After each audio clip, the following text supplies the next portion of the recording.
जब भी उसे याद करती थी दिल में चुपके से,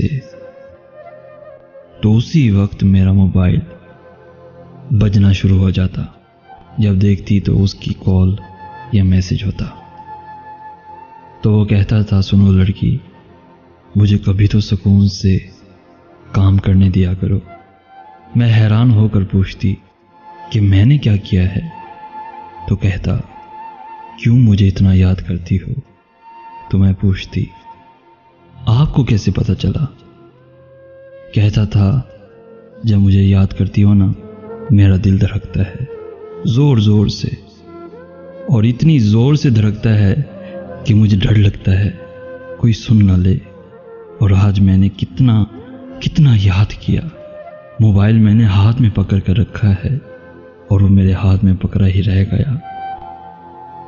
वक्त बदल गया है शायद, वरना मुझे यकीन है दिल तो आज भी उसका धड़का होगा। आज उसने कमरे की खिड़कियां बंद कर ली होंगी। कोई धड़कनों का शोर न सुन ले, कोई धड़कनों का शोर न सुन ले।